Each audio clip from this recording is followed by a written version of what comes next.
You are now listening to the Happily Ever Banter podcast. Let's go! That was legit. All right.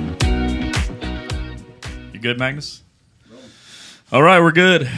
We are here, episode 13. We've got some friends in the house with us. We have Mr. Nick and Ivy Morrison. Yes. How are y'all doing? Doing good. Good. Doing good. Thanks for having us. Had a good dinner. Now we're ready to talk. And, always feed the people, so we gotta make sure we eat good before. We liked that. Make me nice and bloated. It's better to have a little fellowship before. Yeah. Talk, kind of get comfortable. Yeah. Rub in the fantasy football championship. Yeah, I know, man. I might have to. I'll Photoshop Vaughn in. Yeah. Just because he missed out. So so you met Crystal. We actually, I know she was there that day whenever you came to the Donut Dale. Yeah. And you and Ivy came. So I wanted to get you guys on here, being that it's really a couple based show. I was like, man, it'd be a cool time to get you guys in and here. I know I don't know if Ivy's ever. No, this is my first time joining him. Yeah. Probably my first podcast. Yeah, she's usually she comes with me when I go on podcasts and things like that, and she'll watch and she sits back there and so you she's my have the biggest hang of cheer. it. Yeah, I do. But Are you I've never nervous? been on one. No, I'm not. No, you're not. No. But you're a teacher though, so you're. Yes, and we do a lot of things at our church where I've been recorded. Oh, awesome. Like she leads a lot of Bible studies. studies, and we do a lot of. So this is nothing for you then. No, it's good. It's gonna be fun. Even a big worldwide show like this, Yeah. No Sorry, pressure. No. I'm super nervous. Glad to get y'all in, man. Episode 13. Episode 13, and it's been fun. So glad to have y'all in. But I guess we'll go a little backstory, you guys. So how long have y'all been together? So we've been together 20 years, married 19. We didn't wait that long. Almost 21 years. 21 years, yeah. Because about this December we'll be married 20 years. Oh, that's crazy because we've been together 22 years and been married 18. 17. Wow. We'll be, I'm glad that that's so crazy. This is the first time I've ever seen the wife be the one that doesn't remember. You don't it. remember. No, you need to take advantage of that. because we've been saying it every time we have couples on. We've been saying it, and so I'm trying to she says the wrong I'm amount. terrible. I can't even remember my kids' ages. It's horrible. I use You my say brain it's injury as an different excuse, and so you can just be like, "Hey, yeah, you're right, honey. That's good." Okay, so that's awesome. And so y'all have two kids. Yep. Yes. What are their ages? We got 18 and 17. yes, 18. 18 He's turning 19. Or he Next just turned, month. Yeah, next month. He's turning 19 Yes. next month. Two He's- boys, girls. Boy So we and have a girl. boy, the 18-year-old, almost 19-year-old is at SFA. And then our 17-year-old's a junior in high school, so she'll graduate next year. Nice. So one of each, We're like almost us. empty Yeah. nesters. Two and done. Yeah, we Yes. wanted to have kids early. We're glad. We think it was a God thing, honestly, because with my brain injury, we were talking about this the other day. Like I wouldn't be able to handle younger kids, like as the brain injury got worse, and so we had them at just the perfect time. But we wanted to have kids kind of back to back and have them early so that we could enjoy grandkids young and still be able to bend over and play with them. But now that's out the window. bend over, dude. You can't bend Bend over over. now. So let's talk a little bit about that, just so Yeah. Crystal knows, and somebody they may not heard you on Donut Dale to kind of see like what was your background to why you had these issues. So I was a professional bull rider, Yeah. and I've had, in the bull riding career, I'd had 3 dozen concussions in a 4-year period. But since then, I pass out and hit my head, keep getting them, and the doctor taught her how to look for them. And then at 50, we just stopped counting because at that point, it's just what's the point of even counting have no concussions? idea. But your brain gets so soft inside. The more concussions you get, the more soft it gets, or the more loose it gets. Mm-hmm. And so I can get a concussion if I just turn my head too fast because the concussion isn't a blow to the outside. It's when the moving. brain hits the inside of the Mm-hmm. cranium is what causes it. And so So how long did you bull ride? so I started riding steers when I was 9. Started riding bulls when I was 12. By the time I was 16, I was traveling full-time riding on the professional level, but you can't ride pro till you're 18. And then started pro rodeoing at 18 and was on the PBR tour. But then my pro career was just one frustration after another. I broke C2 in my neck my rookie year. Come back from that, rehab, and then had a fluke deal jumping off a bull, spur hung in the rope, and he was belly rolling. It pulled him on top of me and broke T10 and 11 in my back. So how many times did you get injured before you said, all right, this is enough? Well, I would have Never. kept going. You would have kept going? Dude, they're Well, stubborn. Yeah, my because I mean, gosh. those are the injuries that put me on the sideline. And the broken back, I was only out for 8 weeks. We built a brace, then I rode bulls with a broken back. Oh my gosh. And torn groins. They have to be crazy. Yeah. So is this a family? Are y'all farmers? Ribs. Oh, what's up, Kiki? What's up? Got some nice shades on today, I know huh? I got some new stylish Gooder shades. Those are nice. Thank What are those called? These are called Dale, you're gonna ask me that? On a booze cruise. Oh, okay. Those are sweet. They are sweet. Yeah. They're lightweight. Lightweight, they stay on your face. So this episode is sponsored by Gooder Sunglasses, and it's been a pretty cool little deal. We've been rocking the shades. I don't have mine on. Crystal wears hers inside. It's very weird, but I rock them out all the time because they're my favorite. yeah. So she's been wearing Gooder for years. So when we had an opportunity to do a sponsorship with Gooder, we jumped on it.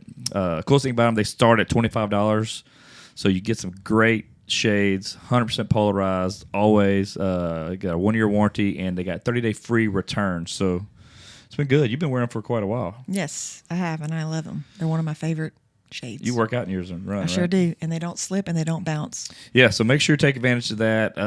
Great for working out and running. But hey, if you want to support the show and try a pair, Gooder's giving Happily Ever Banter podcast listeners free shipping. So you can go to gooder.com/HEBpod and use our code HEBpod for free shipping.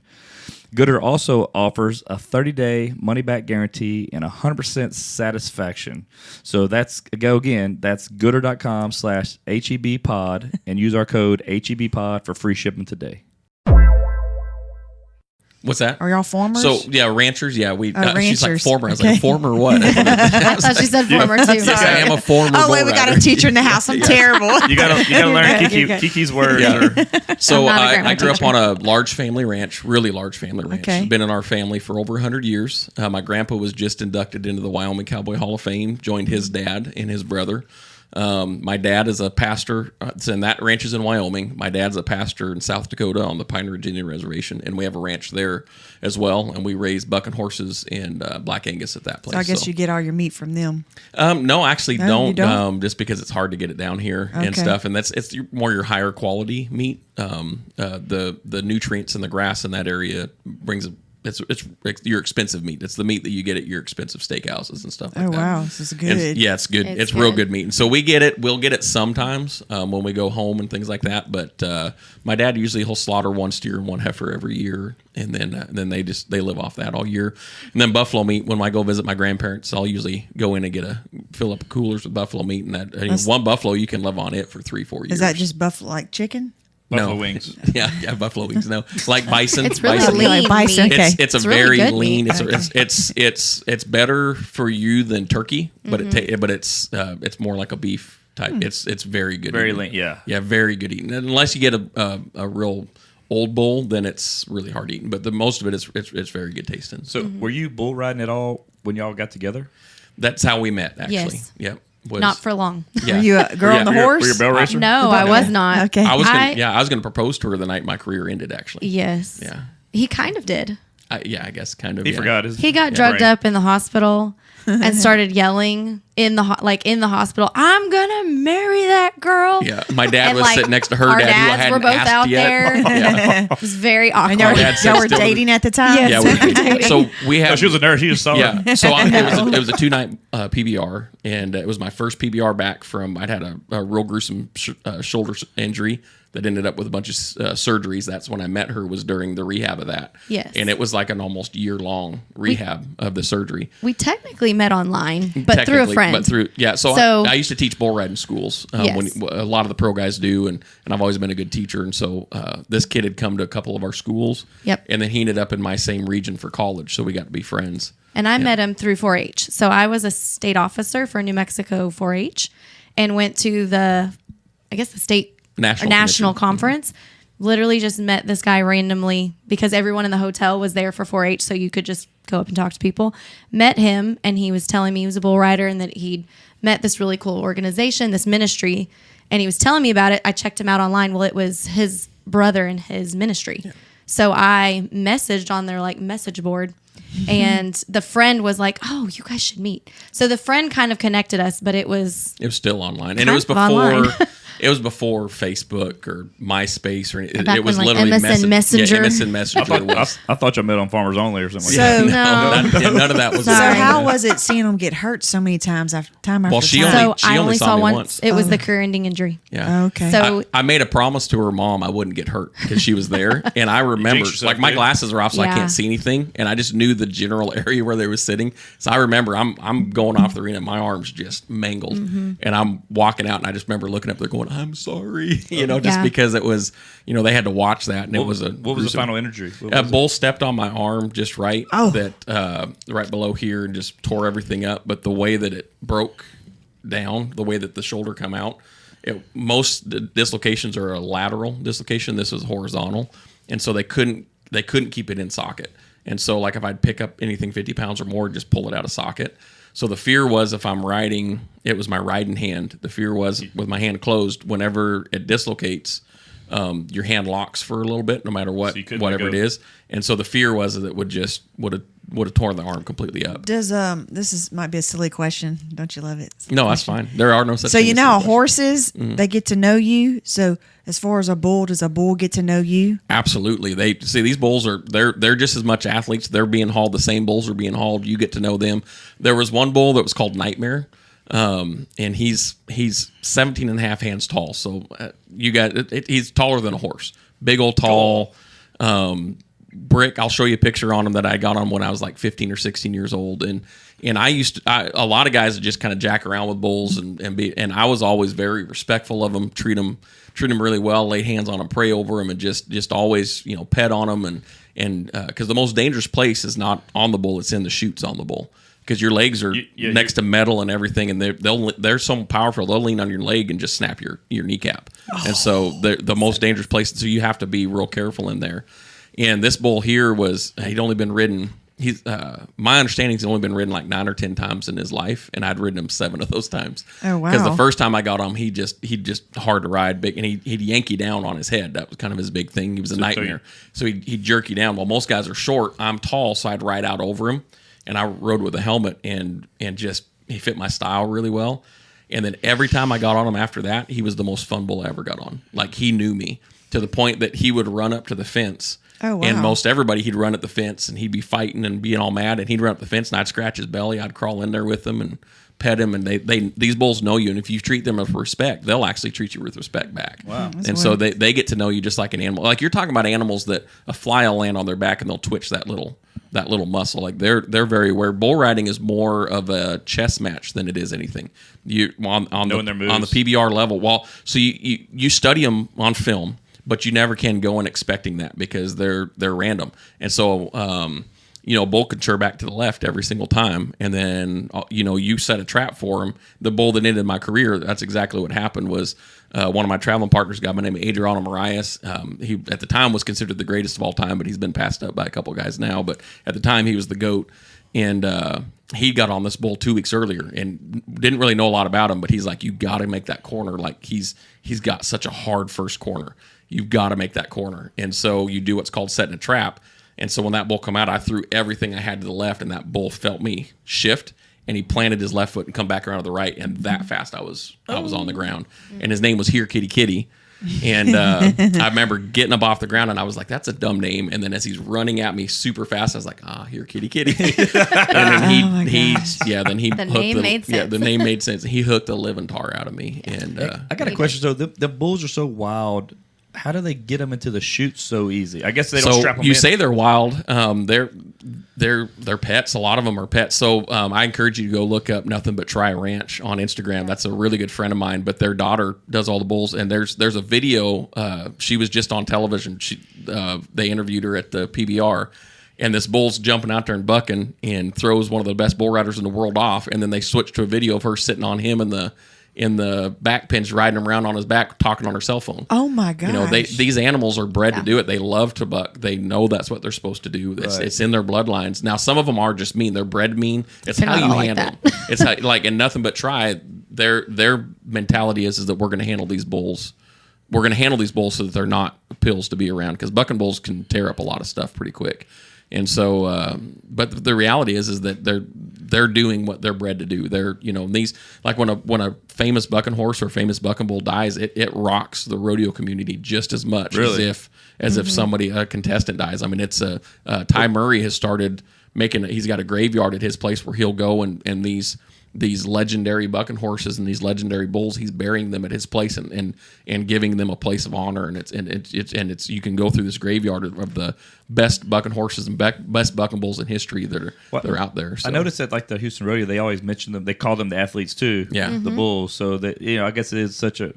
I guess that world is a big respect world anyway. Everything. I guess the brotherhood of what you're doing, and then how they treat the animals humanely.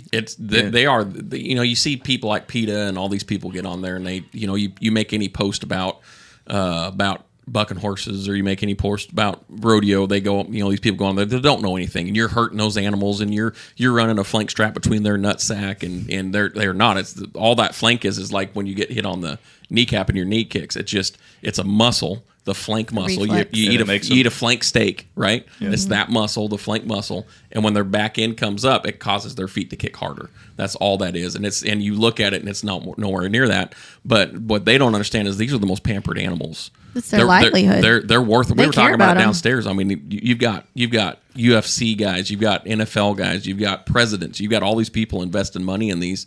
These bulls and horses are spoiled. My brother just did a sale, 40 lots 1 week, and they had over $1 million in sales on those 40 lots. And I guarantee you, all 40 of those bucking bulls are going to be spoiled rotten wherever they go. Because if you put that much money into them, you're not going to try to hurt them.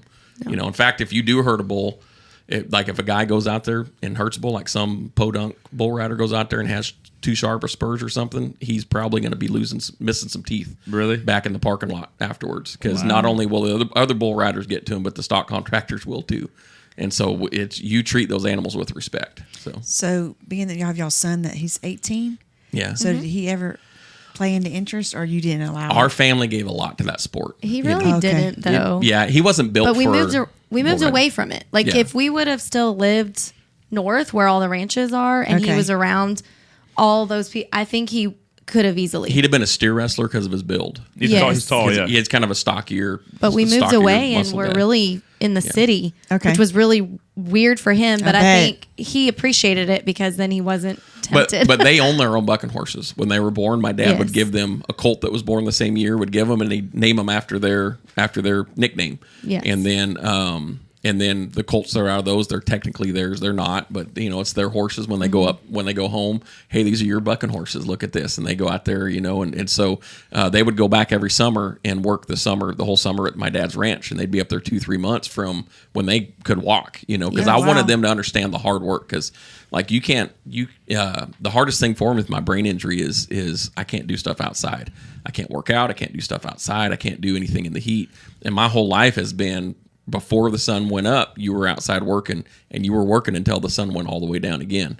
And so it's I want them to see that and learn that, and help my dad put on rodeos and all that stuff. So they've been around it a lot, but they weren't around it enough. Like I would have seen if we was around it a lot, my daughter would have been a barrel racer or a goat tire or she any likes of those. It more than Tyler she does, loves the rodeo, the ranching.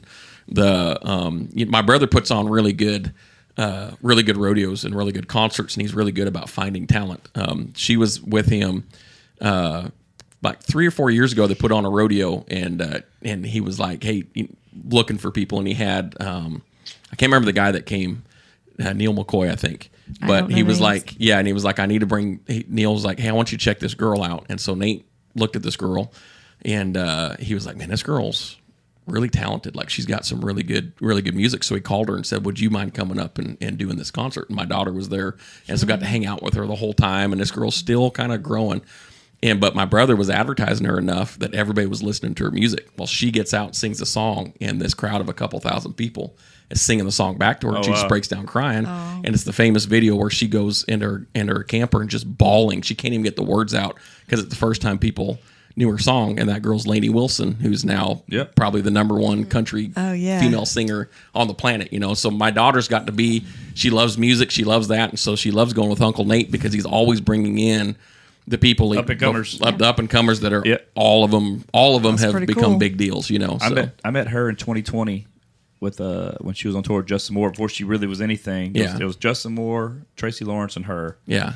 We hung out backstage with her and her mom and her manager, and super cool, man. She's like really down to earth. Yeah. And she was like, yeah, she's killing it now. Yeah, That's awesome. yeah, it's fun to watch and Big and time. stuff. Yeah. Yeah. So my daughter likes going up there, and She even likes this the year, other side of rodeo though. she likes Because the stock contracting. His dad does the stock contracting and hauls the bulls, so they've seen more of that side than being on the competitor side. They love it. They love being behind the production shoots side. and the production side. Okay. Yeah. Yeah. So how old were y'all when y'all met? I was Y'all gonna look at me different when you know this, but let me No, just they're tell not. you, she was a lot more mature than her age. I was 17. I was a junior in He was in college. 21. Oh, well, No, I was 17, 20. 21. I was 20. It's not that bad. 17, 20? But I was in high but I school and proposed he to was her almost when out of she was college. 18. Yeah. Oh, really? We got Yes. married when she was so 18. He Please be 18. We came went into down youth to ministry. We went into youth ministry, and there was kids in the youth ministry younger than her. they were not Or younger. older than her. I mean, yeah, older than her. Oh my god. Wait, so y'all got married at 18? She was 18. I was yeah. 18. So we met my senior year of high school. Mm-hmm. And when our friend introduced us, he was going in for surgery. And because we had that common friend, I was just pretty much telling him, like, well, I'm going to pray for you. So I checked in on him after the surgery. And With my mom, because there was the a series funny- of surgeries. The funny story was he was dating someone at the time. I was dating Miss Georgia. Hell Rodeo. yeah. We didn't have to rodeo- mention that. Yeah. Oh no. I don't know who we she is have to tell the anyways. billboard story. No. We need to tell the billboard story. But let's go ahead. Yeah, because you'll get a Anyways. kick out of this. Yes. But let's finish this. He has Remind quite us the this because exes. this is I rodeo. teased him that he dated being a all prof- the queens, yeah. but he married the runner-up. Yeah, the bull riding world. You had a lot of very hot girlfriends, but not the smartest. What they call like Buckle baseball- bunnies. Okay, they had Yeah. cleat chase for baseball, so Yeah, buckle bunnies. buckle Okay. bunnies. But anyways, Yes. finish the story because I want to tell it. I forgot all about that. Look, story. now I don't even know where I was. you were was saying- saying? She never called me. Y'all met when y'all were 18? So Yeah. I You were checked in on 12, him. He was 30. Yeah, Yeah. exactly. Yeah. I checked in on him after the surgery, and his girlfriend that he was dating at the time had not checked on him before, hadn't called after, nothing. And his mom was like, "Who is this Ivy chick? She's calling and praying for you every day, and your girlfriend hasn't even called once." And my mom didn't like any of my girlfriends. No, And she she liked says, me. "You need to date this girl." And I was like, "She's in high school." She's like, "I don't care." She's like, "I don't care." She said she would pray with me, and she prayed more powerful than most adults I pray with. She said, "You need to go meet this girl." Yeah. So I'm like, That's cool. Okay. So we started talking just because he was laid up. He wasn't was able to do Vicodin anything. and hydrocodone, and I was loopy 90% of the time. And I was in, senior in high school talking to this, professional bull rider. That was pretty cool. yeah. So we just talked a lot that year because I was in New Mexico. He was in South Dakota. And so he's like, well, I don't get to do anything. He's like, I'll just fly down and meet you. So he flew down, and I knew it was probably meant to be because I'm 17. Here's this 21-year-old. And I go, hey, Mom, Dad, can he come just meet us and stay with? They've never met him. We've And never he met said him. Stay with you? Yeah. Yeah. He stayed at our house with us, and I they met said them yes. And that I was day. like, A 21-year-old. there's no way. That's I a know. God thing. My parents would never, ever do that.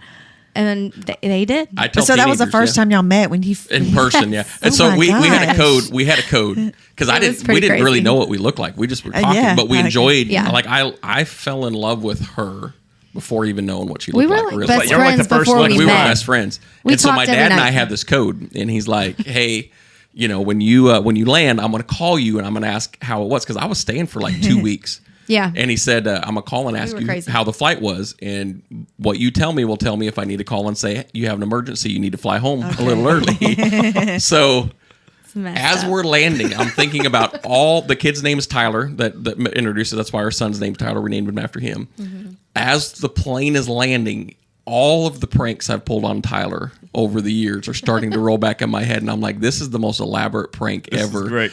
Where I'm like, oh man, and I'm not shallow or anything, so this is gonna make me seem shallow, but it was that thing of you dirty dog. So at the El Paso airport, you come down this escalator, there's like a billboard blocks, and so I know she's waiting for me at the bottom. You don't really have cell phones or anything. Yeah. And I'm coming down, and there is a girl sitting down there and looking for somebody waiting, and she'd hit every branch of the ugly tree on the way down. And I'm like, And I'm mad. Like, I'm like, Oh, you're hoping it's not. I thought it was her because He she's thought looking for his buddy something. was I'm pulling a like, prank on him. Tyler, Oh, my Bodie, gosh. you stinking dog. I'm going to beat the living tar out of you whenever I see you. Tell me she's this beautiful young woman, you know, all this stuff. And I'm like, literally, like, I'm just going to leave. Like, this is, like, there's no way. And then I hear her behind me. And I turned around and my legs went weak, and I've never had that happen. And so I fell in love with her when I met her. My dad calls and says, "How was the flight?" "It's the best flight I've ever been on. It was amazing. No bumps and all this stuff." And so, yeah. Yeah, he talked about the flight so much that I figured out. I'm like, yeah, you're not talking about a flight right now. You're being weird. So how was that 2 weeks? Like, how did that kind of start out for you great. guys? It was just hanging out. I'm a history buff, so we went and looked at the Gila cliff dwellings and White just, Sands. Went We to just the White Sands. went around and That's toured. just so crazy. Your parents allowed, you know. Look, and they are like, I grew up talked with her strict dad about- Baptist, yeah. and I'm like, literally, it was only God. There is Yeah. no way I've on talked to her earth dad they would about ever it, do and it. he was like, "Yeah, we've talked about it too, and we don't know what we were Yeah. thinking either." Like, It was just like God. it was God, because he was like, "We would have." But I tell teenagers this all the time: don't just pray for your future spouse, pray for your future in-laws.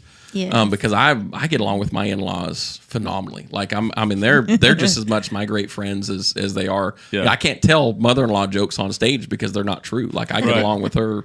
You know, they're as encouraging as if we were friends. You know, and so. Yeah, but the billboard story, I got to tell this because this is Let's go. Let's hear it. so we'd get into Okay. youth ministry, and this is when the youth group was still pretty small. There's only at this time it was only about 30 kids or so.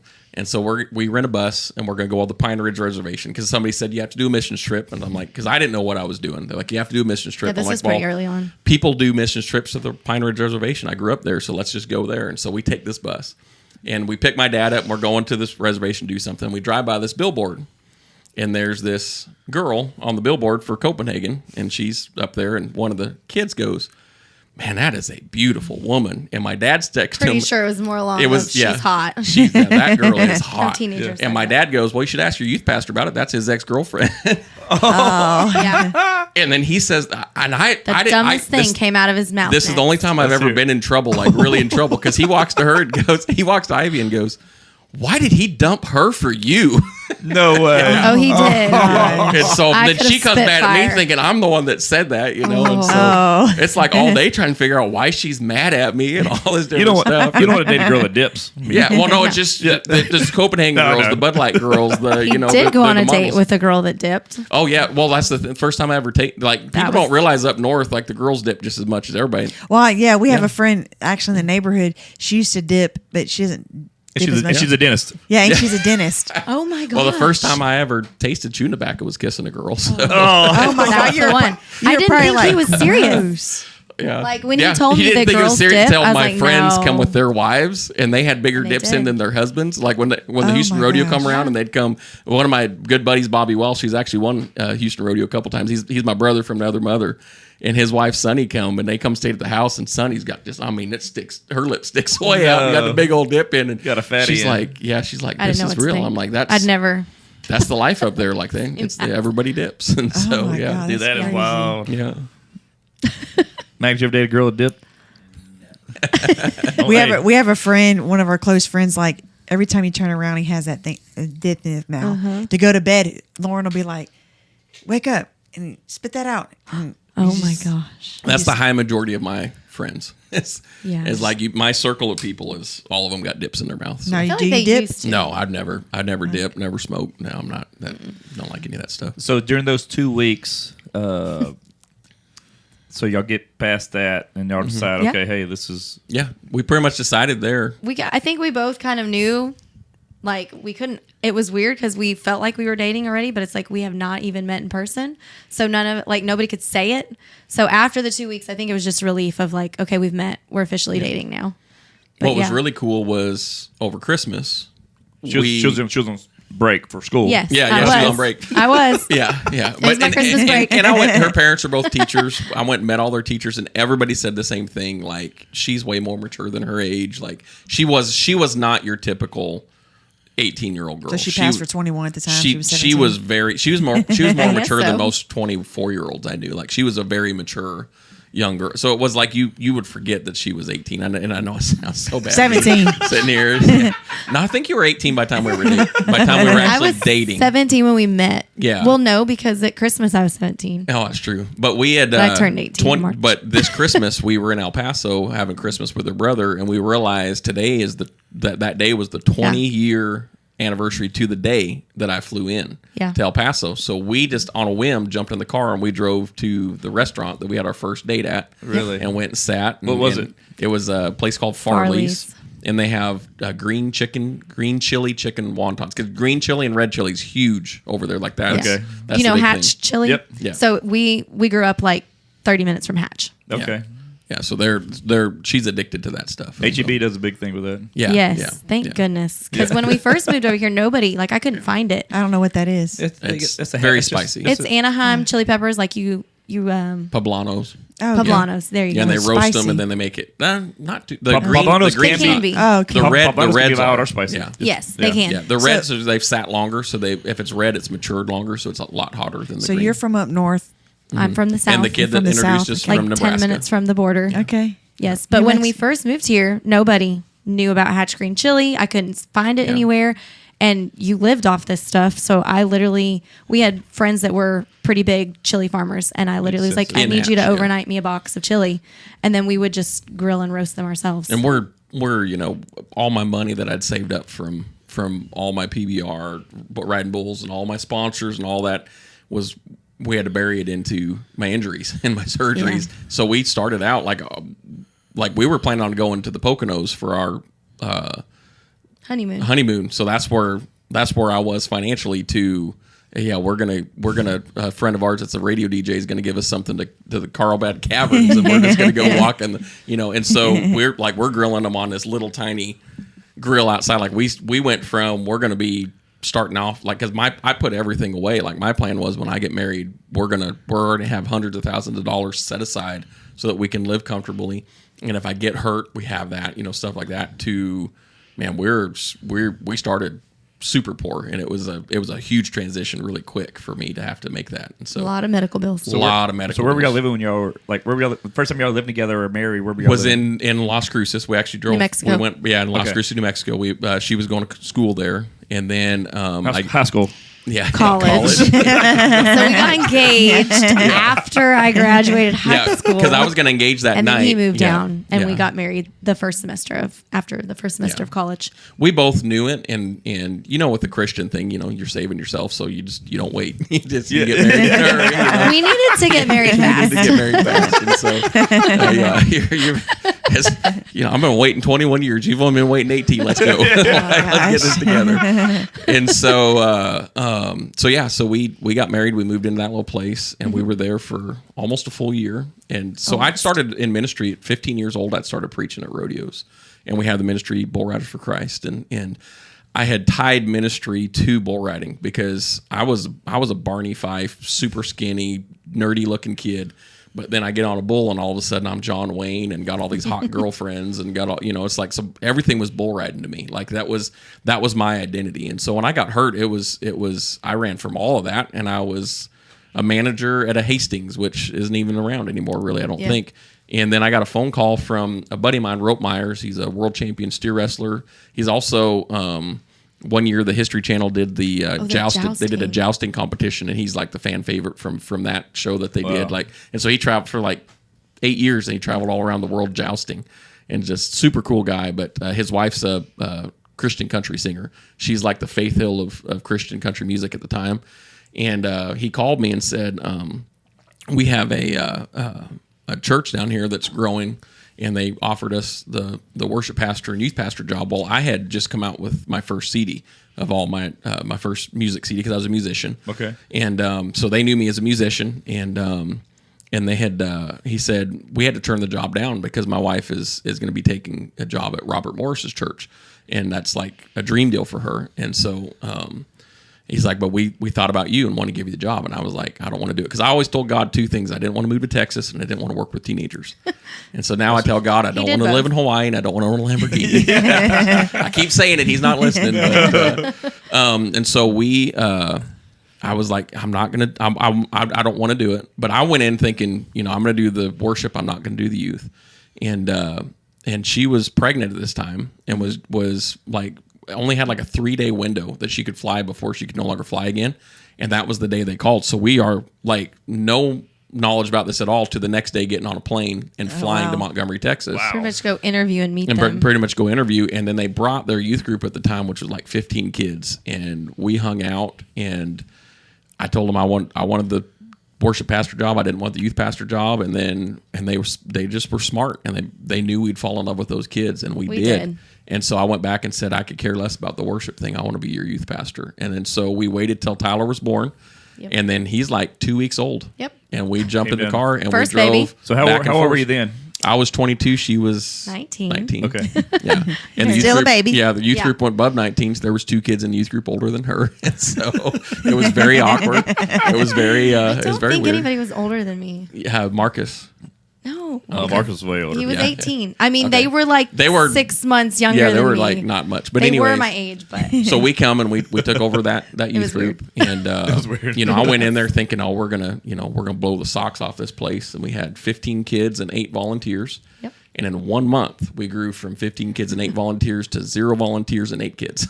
So we ran most of them off. And Why was that? Why was that? You think? Just that's just that is youth ministry. Okay. When you come in, Got it really attached to the it last take- one. yeah, So you it come takes and 3 change years. anything, and it's like, nah. And I tell this now because I mentor a lot of youth pastors and pastors and everything. And when you take over a church or you take over a youth group, 3 years. It's 3 years to cycle through to your kids. it's like college football. They got you get their recruits. Exactly. They yeah. leave. You got to get your 'Cause recruits youth ministry in. is a yeah. And some of them came back. Yeah, yeah. After a while. Yeah, a lot of them all came back, and we had some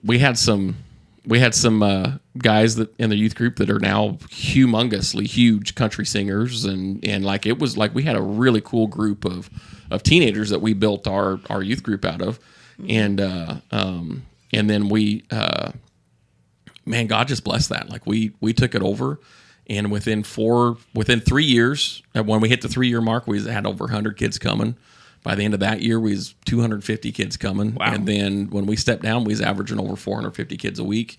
And we were satelliting over 30 locations around the U.S. And so, but then we also found the brain injury. And so we had to step down because, it's like running a corporation. I went to college for corporate business management. And it was just, that's what I was doing was, I mean, you're running a lot of people. youth group larger than most churches, but you're also satelliting to thousands, a couple thousand more kids a week, and training all their volunteers, and it just was a lot for me to handle. So your brain injury didn't happen till like So- are the I guess the issues from it didn't. Yeah, so They didn't show up until concussions later. are a ticking time bomb, and you can have 3 concussions and be done, or you can have 40 and not have it, and it's just the one that's just right. Well, I needed adrenaline. I couldn't ride bulls anymore, so I bought a race car. And I was sucked at it horribly. I was not good at it at all. I tell people that I did run with the leaders sometimes as they were lapping me. That's about the only time. But I loved it. It was so much fun. It gave me that adrenaline, and I didn't push myself to try to be any more because I just need that fix. I just needed the adrenaline. Well, then I started doing really well, and actually this night I was sitting in second place, and caution come out. We all balled up, and the guy behind me was mad, and we go into the corner, and it's super dry, and he turned my car down, and I turned down and I hit the third place car, and I spun back up, but it was because so dusty nobody could see me, and I had like 8 cars slam into me full speed, just bam, bam, bam, bam. And when I woke up from being knocked out from that, everything changed. Like I went from having a super long fuse where it couldn't do anything to make me mad to now I'm mad at the drop of a hat. I used to describe him as the most patient man I'd ever met on earth. Yeah. And now, like, It's the opposite.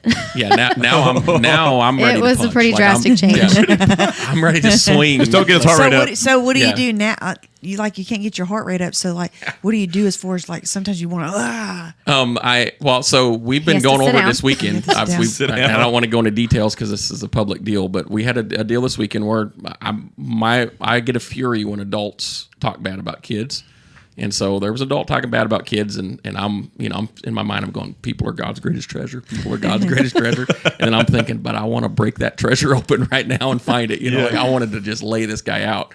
And I like I say, if I may only get one punch in, but it'll count. Like With him, I may pass out as I'm swinging, but that one punch is kind of. Then everybody freaks out. They're like, "What happened?" Then you wake up. And A you're lot like, of time, as long as his adrenaline is going, he's okay. Yeah, It's when the it goes adrenaline down. drops. that's when I pass out. Because adrenaline can spike. keep your body it's the spike. going, but as soon as it drops, then he feels like the lightheadedness and it'll come on really quick. I'm immediately, and then I just usually, blacking out every 3-4 seconds. Like I can't even. I mean, we know he's either really mad or he's really stressed or something, and so it's Sit down. cool off, go Yeah. sit down like right now before you pass out. You won't ever get what do you call that? Like seizures? So I used to has. not, and then about a year and a half ago, I was about It's longer. 2 years ago, maybe. 2.5. Yeah, I was bending over to. So every time I get knocked out, usually something new starts, and I was bending over to change the dog's water, and I just kind of like a slow tree just passed out, and she had a tower of her My weights down. weights, My and I dumbbells. Boom. hit those tower weights. Yeah. And then I just started having seizures like almost every day there for like 4 or 5 days. And then about a month, I had another one. Then it's about 3 months, I had another one. And So then you look good. Like you have no like. I work my tail off. In No, I'm saying, therapy. but you usually sometimes when people have seizures, don't they have like a? Yeah, so I even had strokes. so I had a stroke in 2020. You're good. I had a You stroke don't know in unless 2020. you Yeah. live around it. So I did have a stroke in 2020. My face was sagged and did all that different stuff. I still struggle writing.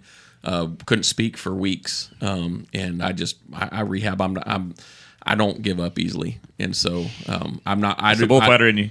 Yeah, I don't want to. I'm never going to settle, and that's where the motivational speaking side of me comes to that. I watched my brother, break his neck and not give up, and now he's considered the bull expert. Everybody calls him the bull pimp. In fact, that's what his And he's the one that wheelchair, right? He's the one in the wheelchair, He's been in a wheelchair for how long in his life? He broke his neck when he was 18 years old, May 2nd, 1998. So, yeah, he's paralyzed from here down, from about half of his arms and full chest down. Yeah, he broke his neck in the same place that Christopher Reeves did. Oh wow. Yeah, so. And The was supposed rodeo to was have- not nice to Yeah, them. that's when I say our family gave a lot to the sport. That's so because my rough. dad had to quit his. My dad was a saddle bronc rider, really good one. In fact, one of his traveling partners is Chris Ledoux. I don't know if you guys go back. Yeah, Chris Ledoux is a really good bareback rider, a world champion. He won world Just title. Ledoux it. Yeah, yeah. His son Ned, I'm loving seeing. He Ned. sounds just like his dad, dude. Yeah, He's wild. and I love seeing him go out there and do good. And so, but here's the like she's amazing because I do have that short fuse now. And we made an agreement when we got married. Like when we got married, we said we're not going to fight. We're just not going to do it because when you get mad and you fight, you say things that you can't ever take back. Right. And so we are 20 years married and still have not had a fight yet. Dang, what's the advice? We've done it. Yeah, but here's the thing: We've done it. We wanted to strangle each other. We wanted to fight, Yeah. but we won't give in. And so the key is communication.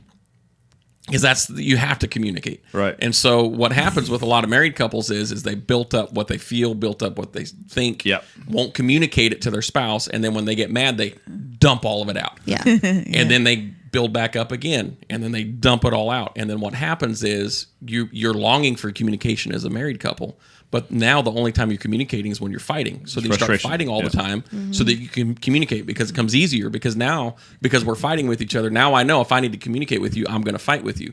And then it becomes we're just fighting all the time.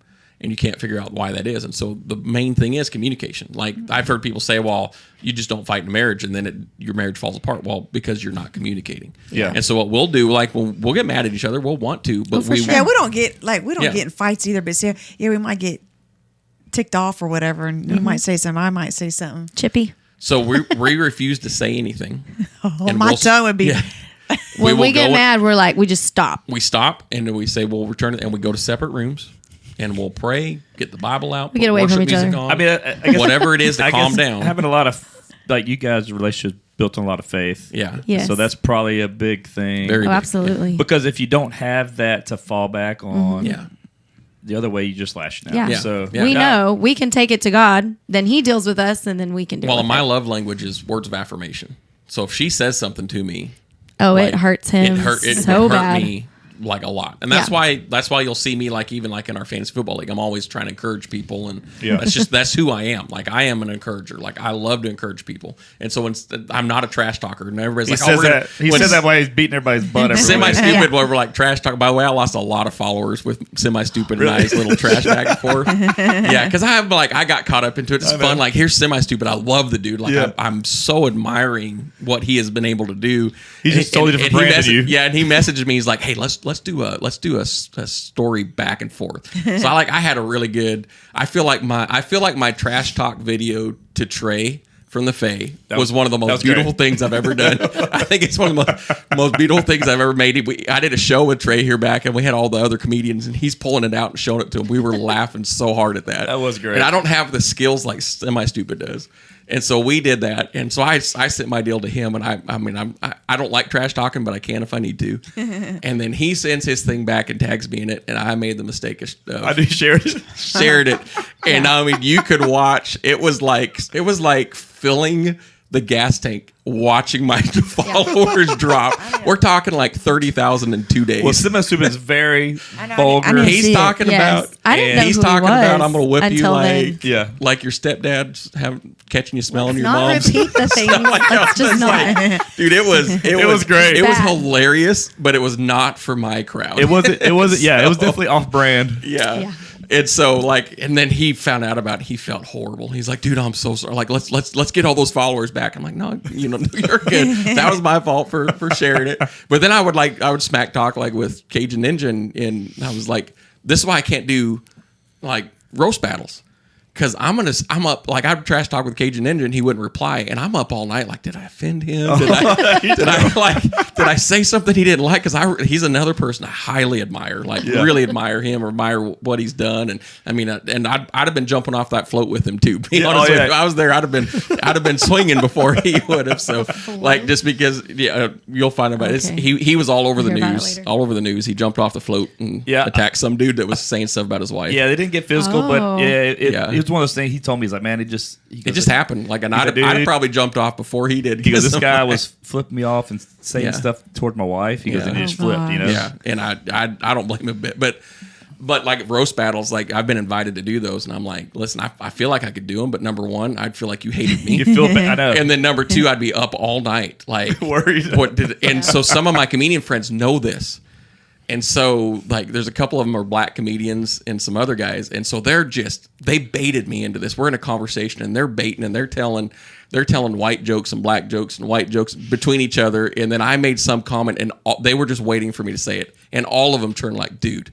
And just all stared at me. Yeah. And then didn't say anything. You turned dude, I didn't sleep all night. Like, I was so worried. I'm texting them like, guys, that's not me. I just got caught up in the deal. And then they were, what I didn't know is they're sending it to each other just laughing hysterical because they knew they was going to mess with me, you know. Yeah. So I don't play. I just don't make fun of people. I make fun of myself and your close friends. And my close friends. Yeah, the rodeo world you make fun of. If the more you make fun of someone, the more you like them. So yeah, I think that's just in general, especially in the South. That's how it is. Yeah. I mean, it's you jacking with people, and that's a love language down here. Yeah. Yeah. So how old were you? How old were the kids? Or was Tyler the only one around when you found out you had that? No, both of them were born. They were both here? Yeah. I think Gracie, our daughter, was probably like 2. She was a toddler. Maybe. And he was like 3 or 4, maybe. Okay. Mm-hmm. Yeah. Getting close to kindergarten when we started to find out and went to a neurologist. Because it took over a year figuring out what to figure it out. So they were pretty young. But he wasn't passing out. Like all of that stuff came years and years later. Like probably 10 years later. We actually couldn't, they thought it was a tumor or cancer, something pressing on. Yeah, well, they didn't even think brain; they just thought somewhere because I would get nosebleeds. That was the thing that concerned them, was just these, because it doesn't drip like 11 from the deal. Like it sprays blood out my nose, like it's like a squirt bottle, and so that was their concern. And I mean, it was like a year of just every test, sleep tests, and this test and that test, and it was when Junior Seau killed himself. The CTE, yeah. Well, yeah, it's when, because I was watching ESPN and I'm watching this going, that's everything that his family's saying. And this there was some interview where they was interviewing his brother or somebody. I can't even remember. I just remember sitting there watching it. It was just like an out of body deal of just watching this and the ringing in the ears, and it, like I couldn't even put into words where I'm like, that's everything they're saying that he's dealing with is the things I'm dealing with. And so I went to the doctor and I said, could it be concussions? And he's like, man, I didn't think about that. And then it was 2 years then of running tests, because when they found the amount of damage I had to my brain, they were like, you shouldn't be functioning at all. Like the amount of damage you have, you shouldn't be able to talk. You shouldn't be able to talk. You shouldn't be able to use your hands. Shouldn't be able to do any of this stuff. And so I become a guinea pig for the next 2 years, and 5 days a week, I would go down to Tier Memorial and these other places, and they just run tests on me because they were like, we're just trying to figure out how you're high function. The quickest, easiest solution they come to is that He's a genius. Yeah, I'm on the Mensa scale of IQ, and so they figured that my IQ being so high. Okay. Yeah, and they figured For real. my IQ being They so said high. his brain adapted because it was over time. So Yeah. as little things and little changes would happen, his brain would just start adapting slowly. And the test that with made it. them see this is they put these sensors all over my head, and they put me in this machine that was like a CAT scan machine type deal. And I sat there, and they would flash things on a screen in front of me. It'd be a word, a picture, a math problem, just different. And I'd just say out loud first thing came to my head. And then it would light up the different parts of the brain that was supposed to be. That's so crazy. Yeah, it was real. And this is actually the test that got our daughter's going to be a neurologist now, and this is the test that got her interested into it. And but when they get to the front right lobe, it was completely inactive, but the rest of the brain would light up all around it. So the brain had adapted Overcompensating itself. for Yes. Yeah, it was. Yeah, and so my Ivy always jokes with me that because I get frustrated, like because I used to be able. You could give me any math problem. It could be a complex algorithm, and I could answer it in 2-3 seconds. I just look at it and answer it. And now I'm like 5 + 8, and I've got to sit there and count. I'm like, it's frustrating. And she's always like, "You're just welcome to the rest of us." That's what she's always to being saying. normal. Yeah, exactly, yeah. It brought you to normal. So Yes. yeah, so and it's one of the reasons I'm able to be like you wouldn't know. If I do all my brain exercises every day and consistently stay on top of it, you wouldn't know. Now, when I am in areas where I'm super busy and don't get a lot of opportunities, or I don't get to, video games is a very big rehab Stimulus for me. for you. Yeah, it's a really important rehab for me that she's more of a believer in than I am. So if I'm not able to do that, you'll notice if you know me enough. But the normal person that doesn't know me wouldn't notice. Yeah. So how much of a blessing was that for your kids with y'all not fighting thing, for them to see that growing up? How are they? That's the main reason we did it. Okay. Yeah. Because we wanted to show them an example. It means a lot. Like they're both dating now, and it is a big deal. And you kind of always you do these things when you're raising them, and you're like, did it set it? Like, did they get it? And it really does. Like my son called me a few weeks ago at college, and his girlfriend had invited him or invited him to something, I don't know what, and he'd said no, and she got real upset. And they were both really smart. They both didn't talk, and he called me. He's like, well, she's really upset with me, and I don't want this to be bad. And you could hear in the conversation that he was saying he did not want it to turn into a fight. Right. Like it was a really big deal to him, and it was one of those proud mama moments of, you get it, don't take it there. Yeah. So And we have a lot of fun as a family. Like Yeah. the whole reason I'm a comedian, like what really made me decide to do it was we were listening to Jim Gaffigan's podcast while I was thinking about becoming one. And I was like, well, I don't know how to write material. And then hearing him and his wife talk about, it's just stuff happens in the car. We laugh about it, and then I write it out. And I'm like, that is like, you go back through all my old Facebook posts. That's all. I've always been making funny twists on things and doing that. And so we laugh a lot. It's real funny with Ivy because when I pass out, people are blown away at how they're like, she's like, it's just my dad's Yeah. normal I have routine. to remember people don't Like, know. put a blanket on him. He'll Yeah. be good. I don't You're like, remember. He's okay. This really did happen. We wish we'd had a camera around us like you guys do with your TLC show with what happened the other day, because it's like, it was The other day? so funny with the snapping at the dog. Oh my gosh, you guys. I couldn't help just Talk bust about- out laughing. He's in pain. He dislocates his finger trying to snap at the dog to come inside. And he comes in, he's like, I dislocated him. exactly. I'm like, what? What Well, happened? He's like, I snapped at the dog and I My lost finger it. is sitting Like, I can't it is help him. dislocated and it is pushed against this finger and then pushed against that finger out like this, and she my is just gosh. belly laughing. And he's like, I'm come help me. No. I'm trying to Like, pull you're it back on your in. She's like, wait, you dislocated it snapping at the dog, and it's like, but Which like with he's all the bull riding dislocated them a injuries, lot. all the bull riding injuries, but also passing out, Yeah. my fingers get mangled underneath me. Like I don't pass out. Like people think I'm faking it till they're actually there and see me pass out. You don't fake that. Like I'm 42 now. It hurts. Like I'm getting where I'm like, I'm almost wanting to buy them or call them Japanese people up to have those Michelin hand Dude, meals. those things are awesome. But they're like $1,000 to restuff. And I'd be like, I'd be broke in a week. I don't have no money left. You get a punch card. Yeah, exactly. Yeah, I get it. Do I get the 12th one for free? Every 12 ones, yeah. But it's like, but that's just, I mean, my body's so like, but this is early in marriage. Like I'd the most painful injury I've ever had was I landed on my spur and split my tailbone in two. Oh, and we were at a chiropractor and it was very invasive, but the guy had felt that, and he's like just feeling around my butt like, this is the craziest thing I've ever felt. And she's over there laughing. I'm like, this guy's violent. That was your dentist. Yeah, exactly. I'm like, but like all that. But when we were early getting married, like I broke a lot of ribs. It's just bull riding. You break a lot of ribs. Well, I had broken all the way down the sternum, but the cartilage. And this is like early in marriage, so I wasn't fully healed. And one day, I don't know what happened, and I sneezed really hard, and all of those broke. And my ribs just popped out like this. Oh my goodness! And she's freaking out because she hadn't seen anything like this before, and it's happened to me before. So I'm pushing my ribs and popping them back like Mr. Glass. Yeah, walnut. And I've never worn a cast a day in my life. Oh my god! But then it was like the next 4 years. Yeah, it's like the next 4 years. If I'd sneeze too hard, one of my ribs would dislocate and it just stick out. And you're just like, oh, just give me a minute. And you have to push it back in. But I have a high I'm cowboy up. You know. So whenever you had your first accident, where you're like, I'm gonna keep doing this, or I love it. That was a neck break, right? No, I'm talking about like when you had your first injury. Oh like, yeah. So my first like major injury was 10 years old, 11 years old. I caught a horn right between the eyes, and it split me clean through the bone. And I actually still have a scar there today. Yeah. And the doctor said if it had been an inch to either side, I'd lost an eye. An inch higher, it could have killed me. But if it had been an inch lower, the angle would have killed me immediately. Oh. And so my mom's like, you're wearing a helmet, you know, and so they didn't have bull riding helmets yet. So I was one of the first ever guys wearing a helmet. I wore a big old heavy white lacrosse helmet for the longest time. That's what they kind of look like now, I guess. Well, no, they're designed now for the whole deal. So how much has the game changed since all the CTE stuff's coming out? Because I'm sure that's I'll prevalent. Get phone calls from bull riders that are being put in concussion protocol, and they'll just send me a text or call me and say, it's your fault. I'm mad at you because when I started writing my book, and it hasn't come out yet, but it's going to. Apparently, the PBR got really scared that I was going to sue them, like the NFL players did. Right. And I'm like, I'm not going.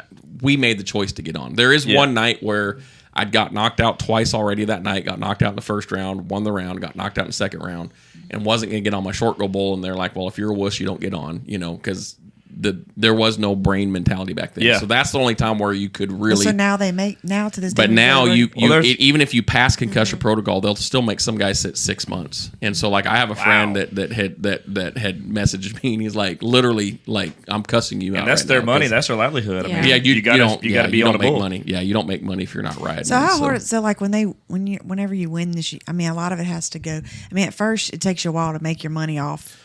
Yeah, so when you have your traveling partners, your guy in your car, and so used to be the old school mentality was, and a lot of guys still do this, is it's the car's money.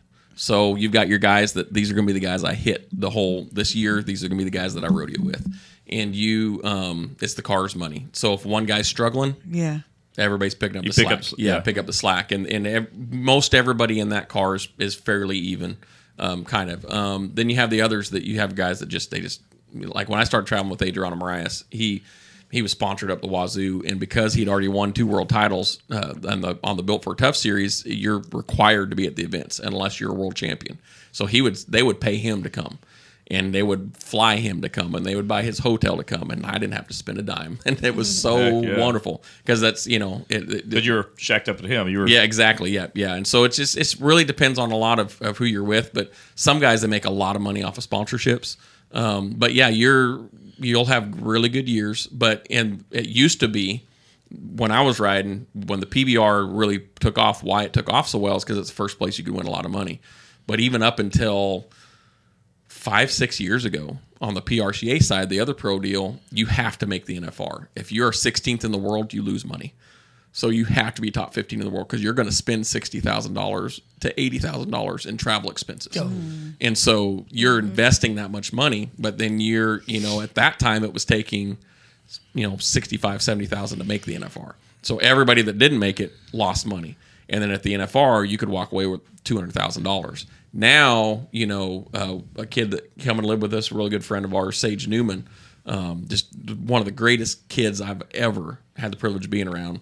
He's 2 years in a row broke the record for money won as a saddle bronc rider, and it's been like he's going into the NFR with almost $300,000 won. Oh wow! But he's won Houston 3 years in a row. This year he made the Final Four, but it broke his streak. But he'd won it like 2 or 3 years in a row. Mm-hmm. That $50,000 goes a long ways because when you win that's early in the season, so that sets your whole season up. If you can win Houston, you've set your whole season up. That's a good buffer, I guess, going exactly. in. Exactly, and you'll hear that when they interview him on the last. I think were you guys there last day? I think Magnus, you texted me if I was there. No, he went. Day. Yeah, you were there that last day. But you'll hear all them interview, and they'll say, this sets me up for the year, or this gives me relief for the year because now you've got that's 5/6 of what you're going to spend in travel expenses. Yeah, where you get hit in a rodeo is taxes. Because you're winning money in multiple states, and if you don't have a good tax, and so when I was first coming up, a lot of guys were really getting screwed over with taxes, and so I originally went into college for taxes just for that reason, just because the guys needed somebody good. But then I realized what being a tax guy was, and I hated it. But it's so the money thing is very. This year it's a lot different. Now it's a lot. That's I would say the biggest thing. And now the PBR has team deals.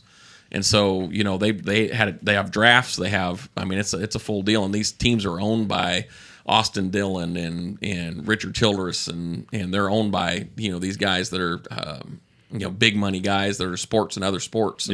And that brings a whole nother aspect to it because now your team, you may not ride, like you may be on the practice squad, but you're getting a check because your team just won, stuff like that. So there's a lot more money now, and there's just going to be more of that. And even then, they're still not close to any of the other sports.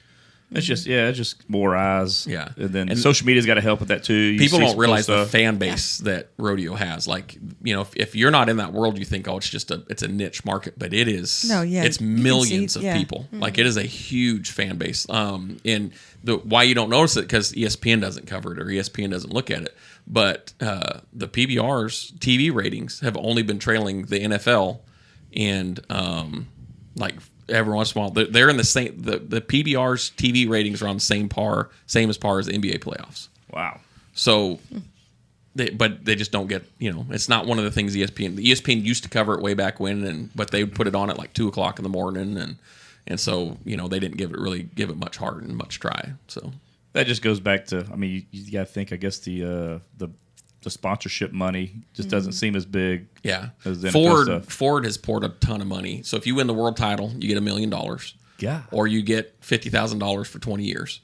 So that's you're set for life, And then they pour a ton of money in. So the PBR, they were the first to really bring money. Like when I got into the PBR was right in the honey hole of where nobody was going to the PRCA, all of the good bull riders. Now there's so many organizations. They have these things called bull team things where, let's say we're stock contractors, we can enter 5 bulls. And so we get our best bulls that are rideable because you get a bonus point for every second they're covered, right? So you want them to be covered. And then we pay the bull riders to come get on. And then as a bull rider, you could make $200,000-$300,000 a year, never enter in a single pro rodeo. Whoa. So the bull riders are going and buying these team bulls and entering them themselves, and then getting on all 5 bulls because they're the best bull riders in the world. So guys like Ed Nye Camino's, so they're double dipping on it. Yeah, one of my traveling partners, one of my old traveling partners' son, John Crimber, he's 18 years old right now. Like, you're good when Pat McAfee talks about you on his show constantly. And this kid's 18 years old. He's probably the best bull rider in the world. His dad is they manipulated it to where he gets the first pick in the draft this year. So his dad's going to get to draft him and be his coach. And but somebody like that, he's going and buying these bulls, and you can pick bulls that fit you. So like me, bulls into my hand, I did really good on. I struggled on bulls away from my hand. Well, now I'm hand picking because I'm entering these bull team deals, and the stock contractors have me. They're getting me on these bulls that you're going to ride that bull 20 times in 1 year, and you're making. So there's so much money now that wasn't there before that the pro level is actually hurting to get contestants because. If you're not going to be one of the elite guys, where they're hurting is that second and third tier of guys because they're going to get their money somewhere else. So, yeah. Wow. Yeah, it's a crazy sport, man. Yeah. It's not for everybody either. No, it's no. And you was asking about like the first time you get hurt. When I would do schools, I'd have moms come to me and say, "Don't hurt my baby," and I always tell them, "No, you want me to hurt your baby. Like I'm not gonna kill him, but you want me to hurt your baby because if you let him get on and not get hurt, he's gonna get addicted to the adrenaline." Yeah. And then you're not going to be able to get them off. And then you have a lot of those guys that ride bulls like that. They're scared to death, but you're so addicted to the adrenaline, you can't get. When Travis Pastrana gets on a bucking bull and says that's the most adrenaline I've ever felt. Yeah, and this dude jumped out of plane with no air. Exactly. Yeah. And saying, I mean, you cannot imagine the amount of adrenaline. The first time you get on a bull, you black out because your body can't handle the adrenaline. It's just so much that goes over you. You just black out, and then you wake up, and you're like, what just happened? Because your body can't handle the amount of adrenaline you get. So you become highly addicted to it. So I tell these moms, you want me to hurt your kid because you want them to get hurt before they feel that adrenaline, because then their powder will get damp. But if they get hurt and they still want to get on, there's nothing you can do. Yeah. There's no stopping at that point. They're lifers. They have it. They want to do it. Most of them think it's cool until they get hurt. Yep. And then they're like, never mind. And those are the guys that... Maybe this is not for me. Those are the Yeah. guys that everywhere I go, every show I have, oh yeah, I used to ride bulls. And then at 10 years old, you could have not made it, you know? Yeah. Oh, yeah. Yeah. And then you're like, I'm going for more. Yeah. Let's see what else I can break. Yeah. Oh yeah. It was. Pretty much. Yeah. I mean, broke it all. I'd fallen in love with it. I loved it. Like I loved pitching too. I loved baseball, and so I was kind of half and half. And then I really went all out for it. Then when my brother broke his neck, I was 16, and I quit all of it. I said I didn't want nothing to do with it. And then my mentor, Cody Custer, he's taught so many of the top guys, and he was the world champion in 1992. But one of the best teachers out there, he called me and chewed me up one side and down the other for being selfish and making it about me and not about my brother. And so I after about 4 months of sitting out at 16 years old, and I started entering and rodeoing again and stuff. So, and I loved it. I know I was good at it. In South Dakota, most guys transition to saddle bronc riding. Most of your top end contestants, especially when I come out of high school. There was 1 year, 12 of the 15 guys at the NFR all came out of our region in high school when we were in high school. So that's like, can you imagine? I'm trying to think, like, who's your arch rival football down here? Like your high school. Like, let's say your high school and another high school right next to you. Yeah. And having 90% of the guys at the Super Bowl all come from those two high schools. Yeah. The same year that they were all there. Wow. Like that's what it was So like. per capita, you were like crazy, yeah. Yeah, but that was that it was an anomaly of when we were in high school. There were just so many good guys that come out of that area. You know, it just was amazing. But I stuck with bull riding because I loved it, and I knew I was good at it. I wasn't the most talented, but I worked very hard. Put a lot of hours in, a lot of personal hours, because I knew I wasn't the most talented. One of the best things that happened to me was to have one of my best friends, Luke Meeks, was just, you know, he was one of the most talented guys, and having Jesse Bale be my brother's best friend. Jesse Bale was the Peyton Manning's nephew, kind of, in rodeo. Okay. Like he goes to the National High School Finals in every single event, and places at the National High School Finals in every single event. They're talking about him on magazines and everything, you know. And so to have those guys as our circle of friends pushed me to want to be better, because I knew if I needed to ride at their level, I didn't have that talent to be at the same level as them. And so it made me better, but it also made me with the concussion stuff. Yeah. Because now I have that same work ethic that I put into that. So how did all this translate to you guys having, like, being parents? Like, so your work ethic of that and the adrenaline you used to, then did you have two kids? How different was your life? Very. So very. When he moved down and got engaged to me, we went to that first rodeo, and that's when his career-ending injury happened. So he pretty much came to culture shock, because for one, he's from up north and around the ranching world, and he came down to the desert and a very big Hispanic culture, which he had not been around. And so he was dealing with just the normal culture shock, but then also facing that what I thought I was going to do the rest of my entire life. It's all different. It's all gone. I'm highly depressed. Very depressed. Highly and that was the depressed. first year of our marriage. Yeah. But Yeah, I didn't want to so it was do very anything for our first year of mountains and marriage. valleys the first year of our marriage. But it was a God thing, because it wasn't even a few months after we were married that he got the call from the church, and we went and interviewed. And so God just moved us over to Texas, away from everything. And honestly, and it gave I think me a new passion. it was the best thing that happened. Yeah. It was scary. Like we we didn't know anybody. We didn't know anything. And she left behind. She didn't just have a full ride scholarship. She had so many scholarships. She was getting thousands of dollars a semester in cash. Yeah. And she left all that behind to come in. And she was going to transfer to A&M, and it was still all her scholarships. She still would have had like an extra $1,000 a semester. And we missed the window by like 3 days, and they wouldn't transfer her stuff. But she sacrificed a lot to come and do that you. because she knew it was, I needed something. Well, that was just, I mean, like I said, it goes back to your faith. You're like, hey, we're gonna do this, and this is not our plan. Yep. And then she went back to school, raising 2 kids, working at the school as a para, and doing 2 majors, double major, and she finished a perfect 4.0 in both majors. Wow. Yeah. I just want to brag on how impressive awesome. she is as well. Thanks. Our kids are smart, and they all think it's because of her, and we'll let everybody keep believing But that. no, I mean, I think we've been really open and honest with our kids about, him going through all of that and the struggles and, the emotional part of it. Like there's nothing I don't think that we've really hidden. Like the things that we've walked through openly in front of the kids. Some of the things we tried to protect them, but then so just 2 nights ago, I was preaching to our church and let the church know that I'd attempted suicide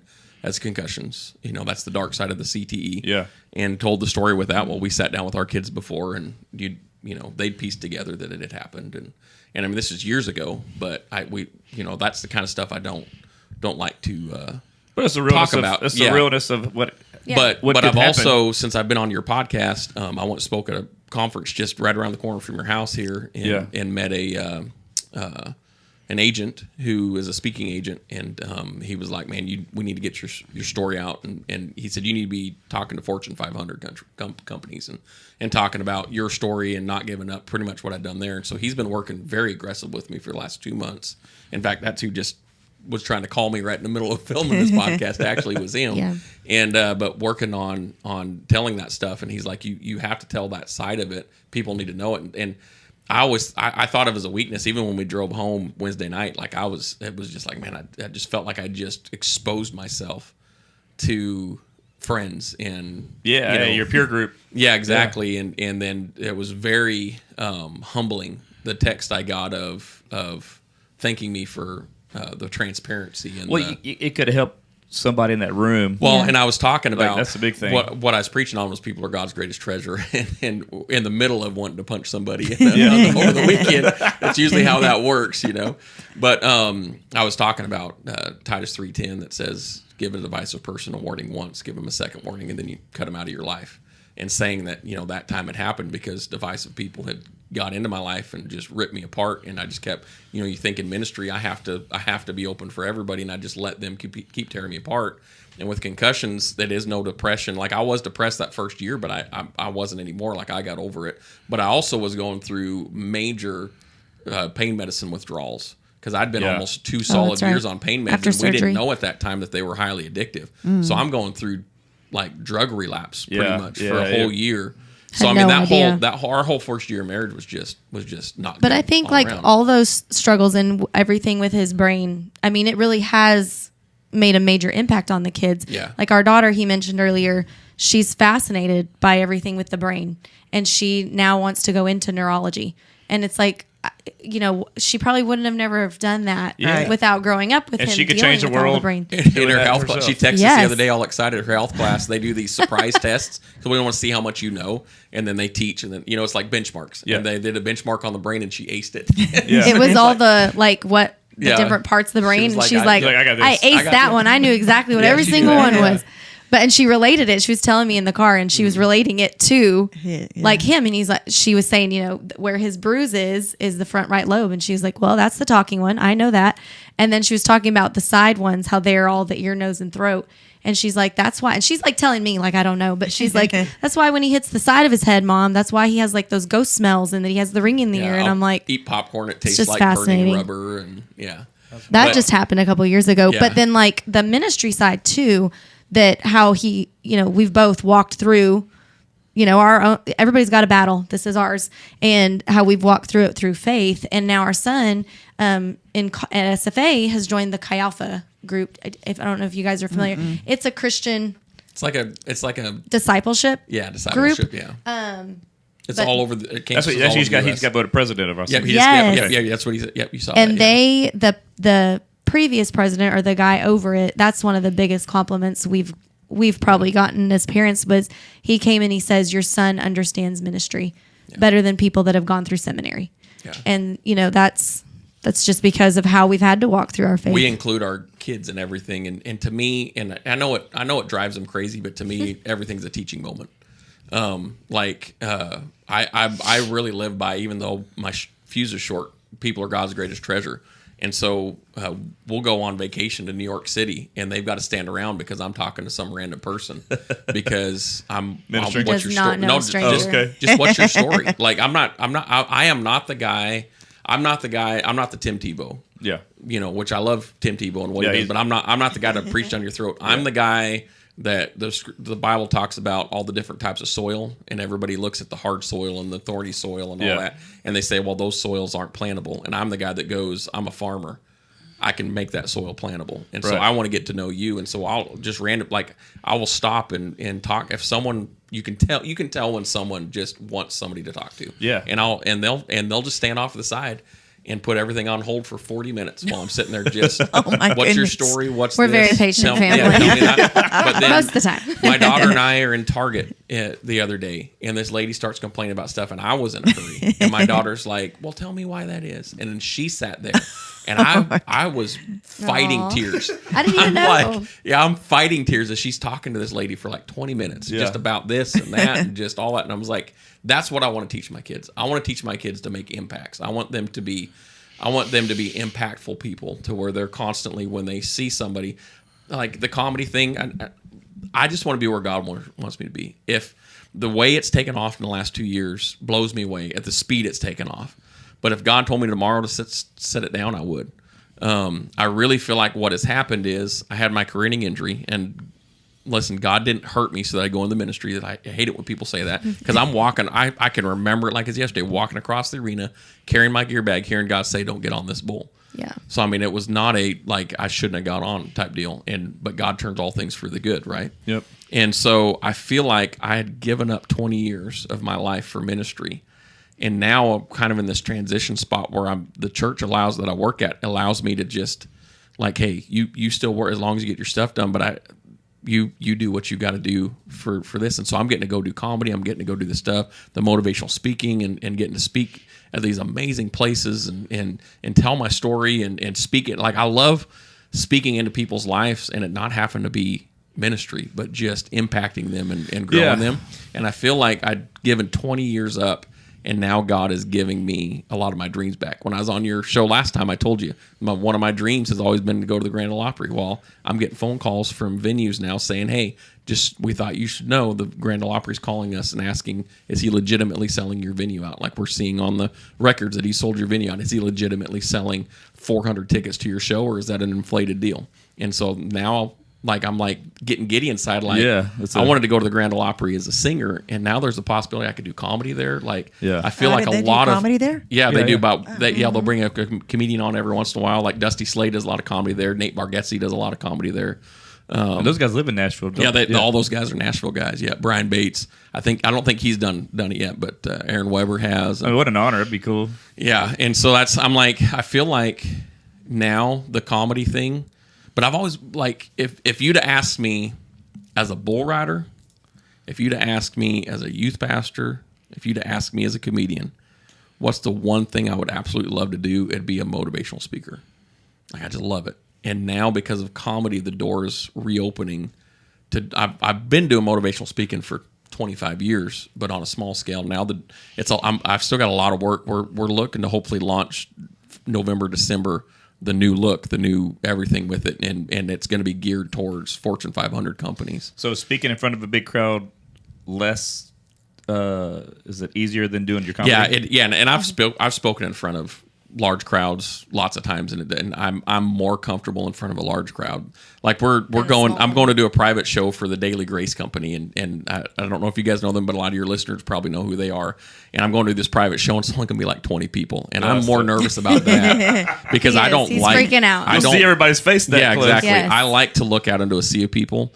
And the thing is, if you got 3,000 people out in a crowd and only a third of them think it's funny, that's still 1,000 people laughing. Yeah. But if you got 20 people and it's 7 people laughing, and then they'll stop laughing because they hear themselves, you know? And so it's not like, I don't like, even doing small group Bible studies, I get nervous. Like, I don't enjoy. Does that get your heart rate up?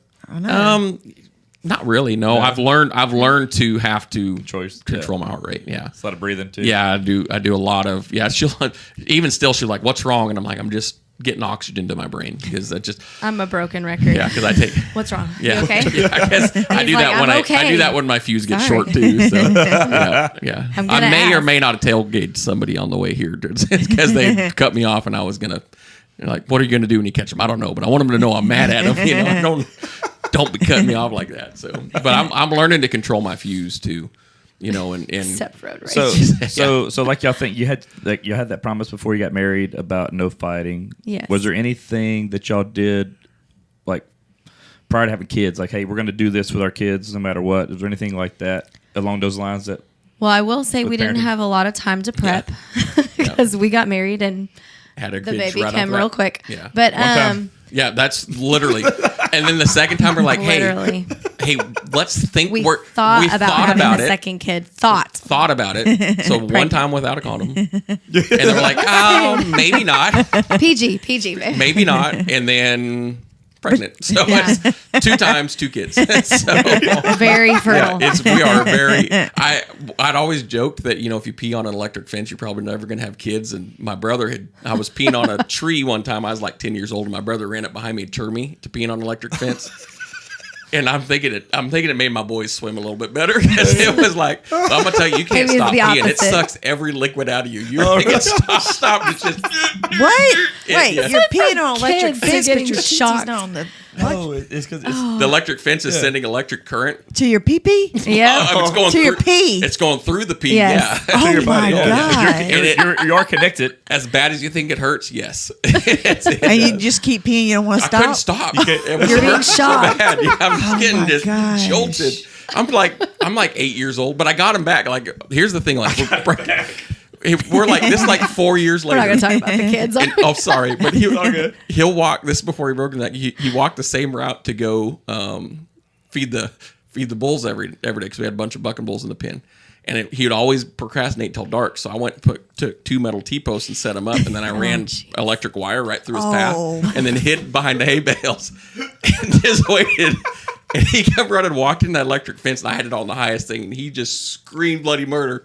Runs back to the house. I pulled the T-posts, everything, threw him back behind the... and he come out there. It took like 10 years before I finally told him what happened. Oh my gosh, that's hilarious. I swear, I just walked in and just got electrocuted. So, but anyways, the kids. Talk about the kids. I'm trying to think. Raising them, we're really good at communicating. Yeah.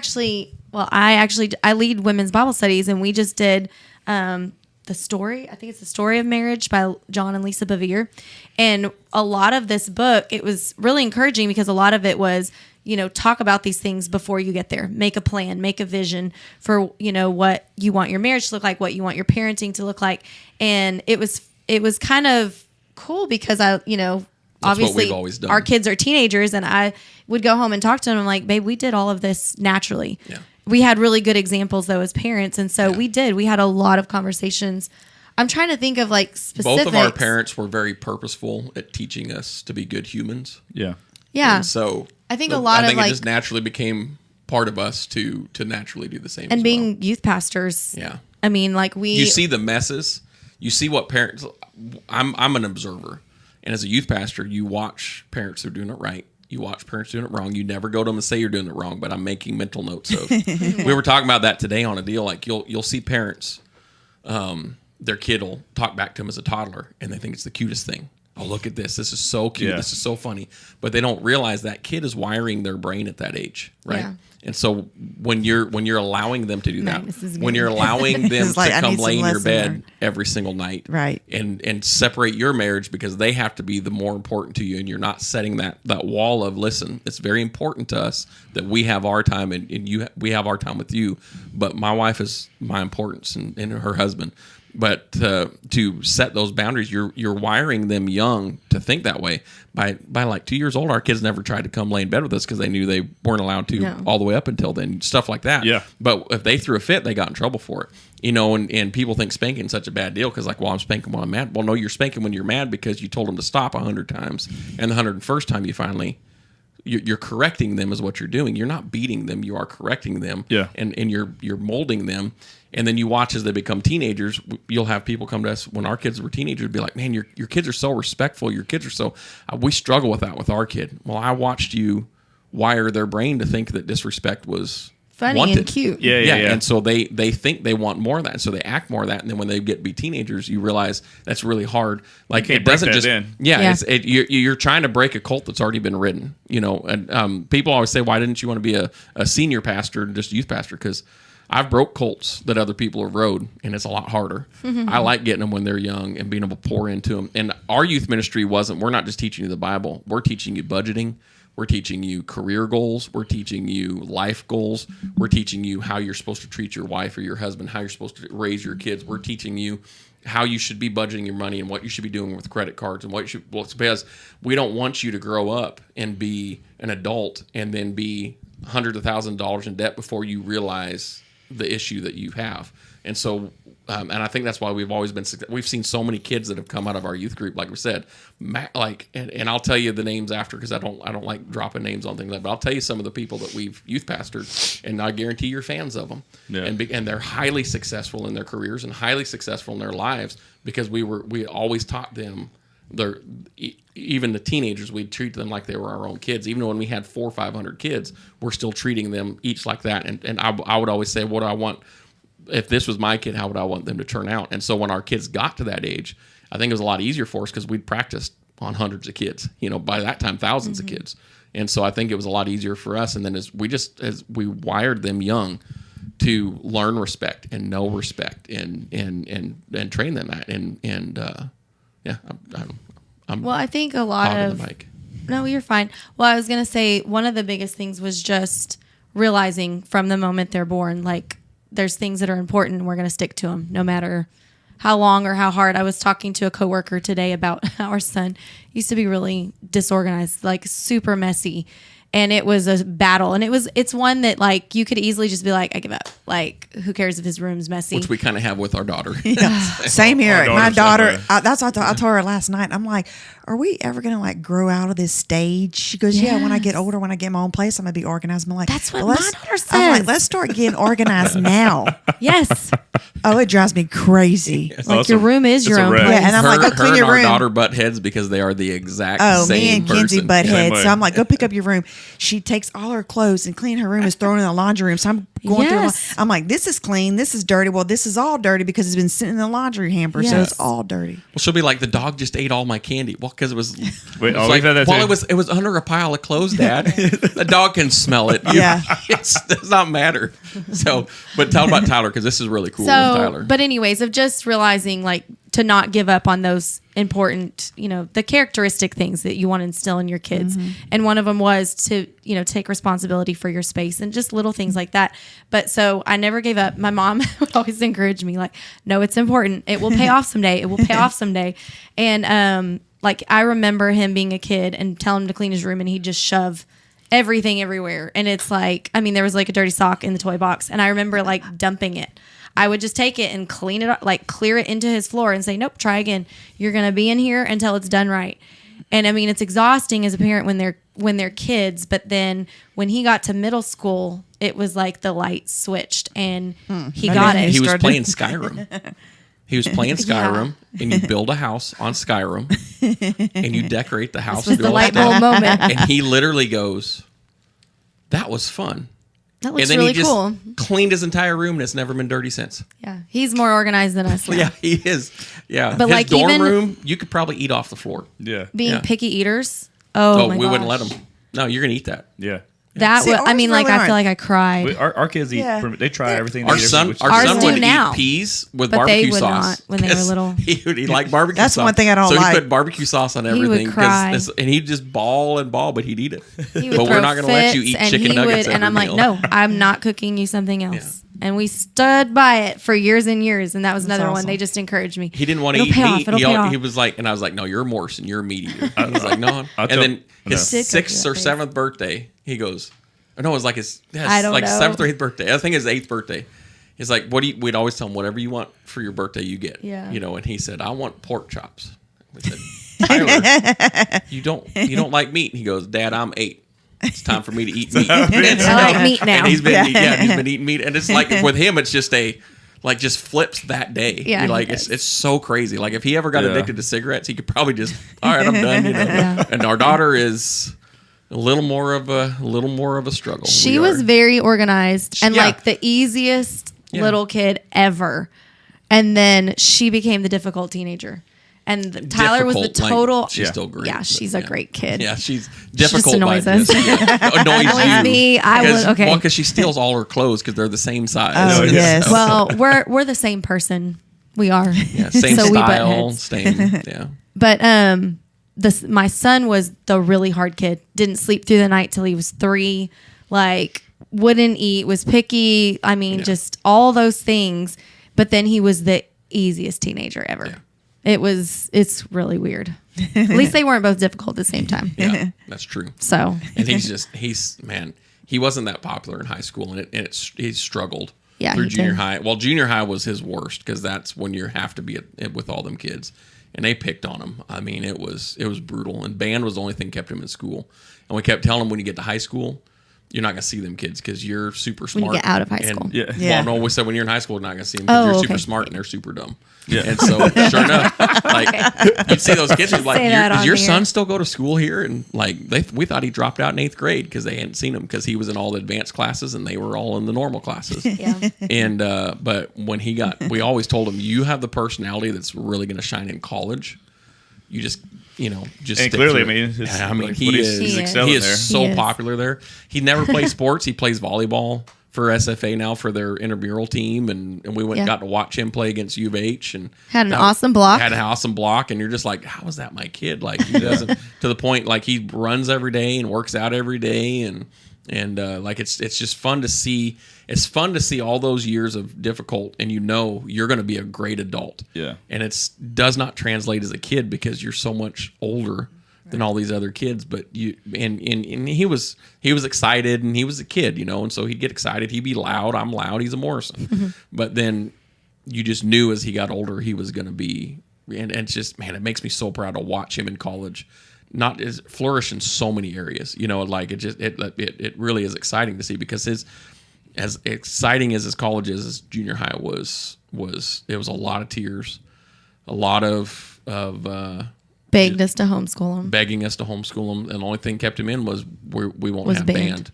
And he loved band, and now he plays for the SFA marching band, and That's cool. And Yeah. I mean, yeah, he's just everything he's done up there has just the job that he's at. They love him. They're already looking to make him a manager, and I mean, just everything he's doing there is just Is flourishing. it Hastings up there? No, it's That was a Clear cool Springs. store. Yeah, a restaurant called Clear Springs, I think. Yeah, Okay. Yes. really good restaurant up there. Yeah, That's good. Go ahead. What? No, I don't know if you. I don't know. Yeah, so we talked the same thing with our kids. Like our daughter's, she's going to high school next year, and they have all these different groups of girls. We try to tell them like, hey man, just these are the times. Like once you get done with this, it doesn't matter. No. it doesn't. You need to do your best, have good grades, and be thinking about the future. But like these things you're going to look back and like we look back now, like it didn't. I had a great time in high school. Yeah. but it's like I didn't go to college. I was one of those guys that worked early age, but like I said, you look back at those years and it doesn't make you who you Yeah. are. No, You can not really at all. do a lot more. Well, and our once you daughter's get the older. opposite. She's the super popular, loves to do everything school, loves to do all that, and it doesn't make either experience any less or any greater or any less. They're both great experiences. I love that they both see it, but we've taught our kids that the same exact thing. This is enjoy it now. Yep. But this is not the. I can't stand. It's not the guys. peak of your life. Yeah, I can't No. stand the guys that they're high school peakers, and Yeah. then because they're the guys that are picking on the high schoolers and picking on the kids, and they can't get by, and it's just I can't stand those guys because it's like, man, you you missed you did not reach your full potential because you thought your potential was here, and you didn't challenge yourself. I was listening to a dad at a tennis match the other day, and he was bragging about his son being this great tennis player or just great athlete, and how he just doesn't have to work at anything. And somebody asked how much work does he put into it. And he's like, he's already going to go to a D1 school. He doesn't have to. He's just naturally going to be there. And I wanted to tell the dad, then your son's going to fail. Yeah.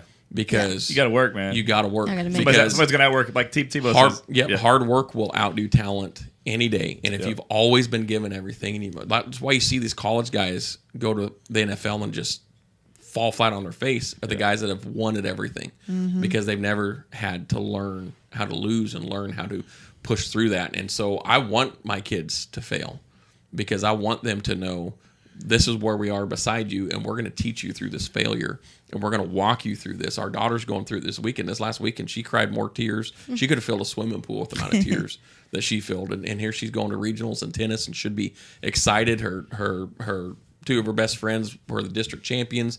Her and her partner were the favorites to win the championship, and lost to their friends. And I was proud of her because she swallowed losing and went and celebrated with them. Yeah. But it's still hard on her because of other things that have happened as a result of that. And so we've had those sit down conversations of you always love never fails. And you can never go wrong walking in love and teaching these things to know that, listen, if they're going to tear you down, let them be Haman and build their own gallows, and you be Mordecai, and you just keep moving forward and you keep walking with what you're in. They'll eventually hang themselves on their own gallows. You stick to your plan, and you stick to who you are, and you stick to who you are in Christ and who you are as a human being, and you never look down on people, you know, and just having those moments like that. As much as it's painful to watch your kids fail, I think it's important for them because it's part of life. It's teaching moments. That's it. Yeah. You want to ask your question? Crystal likes to always ask questions when we to the couples we have on, so I'm gonna let her take over. It is, what is y'all's number one marriage advice? Ooh.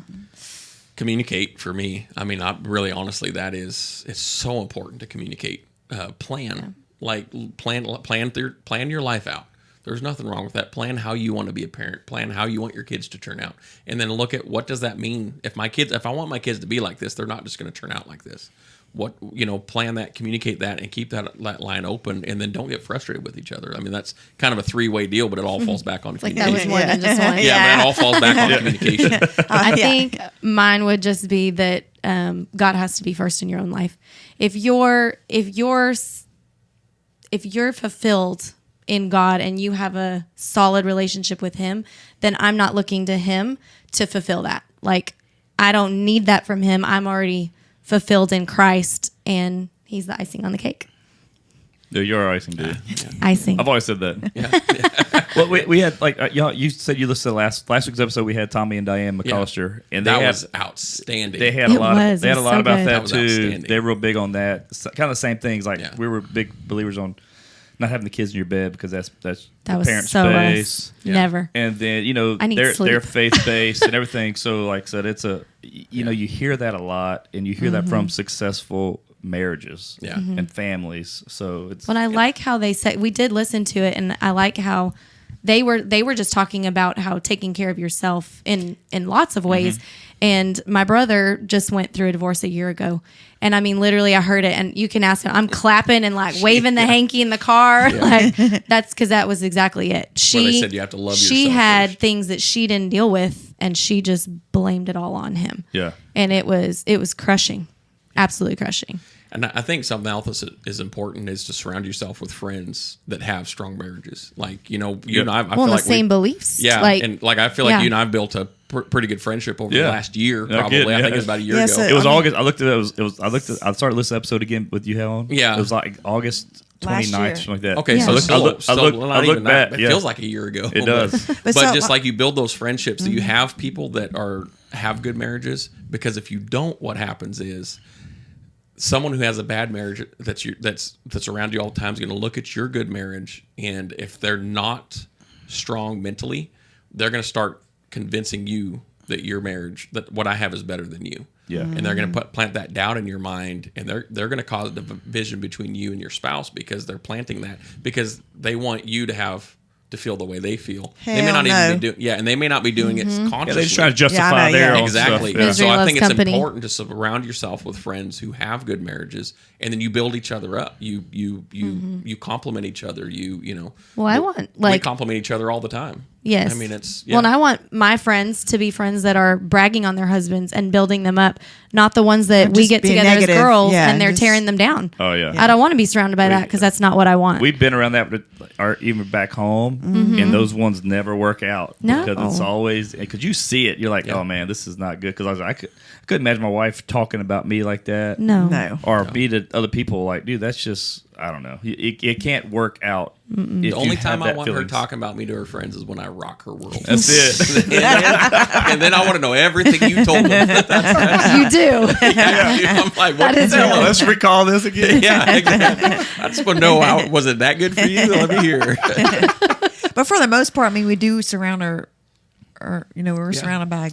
Yeah, I mean, like I said, with, Good group of friends, even with like her twin and her younger sister, we've all been around each other for 20 plus years. Yeah. Well, they're my sisters. We do, but I'm saying, but You've I'm been saying, around a while. but they have great marriages. We have Yeah. kids. They're all close, Yeah. and like we're all in each other's lives, and even with other friends. I mean, the same way we're all close. I treat their kids like they're mine, like just how we act and interact with everybody. It's important for a marriage. So you can't be hanging out with a bunch of single people, No. stuff like that. That's going to just, like I said, it'll drive a wedge, or like I said, letting the devil into your relationship. The comedy world's really hard because there are very few married comedians and even less with good marriages.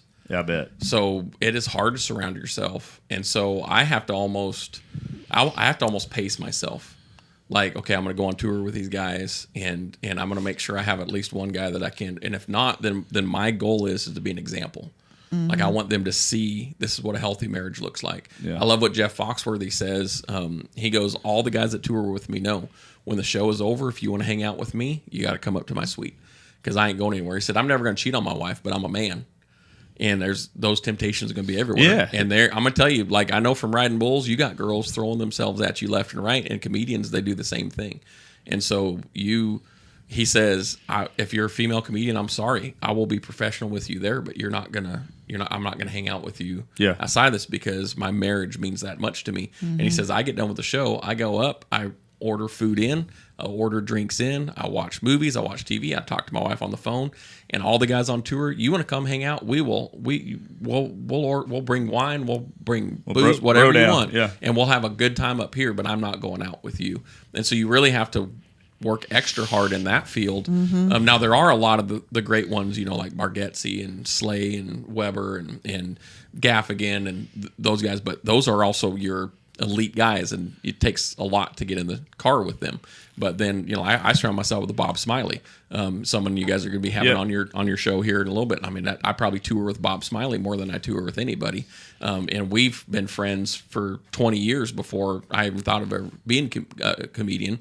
And I've been with him when his first marriage failed, and I've been with him as his second marriage is flourishing, and it's we spend a lot of time on the road just talking marriage and encouraging each other and not even talking comedy. Like, he's pouring comedy into me, but a lot of times we're just talking because in that world there's just not many I mean, you can connect with on that level that you can surround yourself with. And so you really have to be smart about it. And I've seen so many comedians' marriages fall apart because they put comedy first. And I will not take a show, I don't care. Like, I had the opportunity to be on a very big comedian's show, and a very big comedian, like, we're talking a 10,000 plus crowd, but it was the same day as something my daughter had going on. And so, I'm going to do that first. I've got, she made regionals, and I've got a show in Liberty, Texas, the first day regionals, and I got multiple shows in Granbury, Texas, the second day. So I'm going to drive to College Station, and then I'm going to drive to Liberty, then I'm going to drive back to College Station. Then I'm going to drive to Granbury, and I'm going to drive back to College Station because I want my kids to know, just like my dad did, that he was a pastor of all these churches, but he was at all my rodeos. And he would drive all the way across 2 states to go to my rodeo and then get back in time to do church. And so I want to do that same thing with my kids and let them know, like, I'm not going to take, God's going to bless me on the other side for that. And so I always put my family first, and because I've seen so many comedians' lives just fall apart because they're not there and Yeah. then, and stuff. And so it's very important to surround yourself with that, but also surround yourself with your good spouse as well. When you're in a career that travels a lot, you and Vaughn especially, like you have to have that. You have to have that spout. When you get home, you have to spend time. I enjoy, like, she's going to go back to school and get her doctorate to become a professor so that she can do online professorship so she can travel with me. Because as my brain injury is getting worse, it's getting more scary for me to travel alone. I was in Denver and left my cell phone on the shuttle bus and then by myself, and the brain stuff starts kicking in. So I'm walking down a road in Denver, dragging my bag behind me, just trying not to brain out. And like, we're like, okay, she needs to start traveling with me. But even more, like I did a show in Columbus, Georgia, and it was in this historic Civil War building that the last Civil War battle was over this building. And the whole time I'm just like, I want my wife here to enjoy this. And then they took me on a private tour of the Civil War Naval Museum. And I just like, the whole time I'm thinking, I want my wife with me for this. I've got friends that are with me for this, but I want my wife.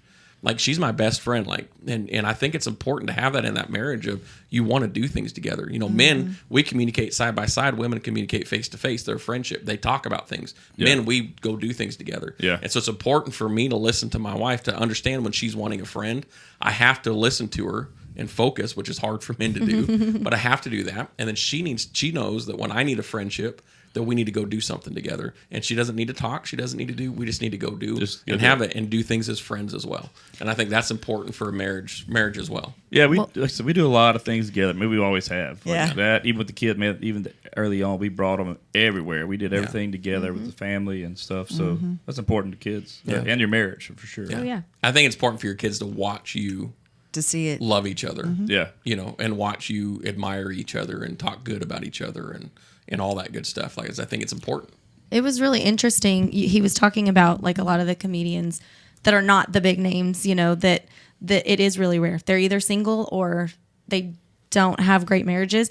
It was shocking to me because I had not been around any of the, comedy world, but I wanted to go with him. And so I would go with him on the weekends when I wasn't teaching and I could.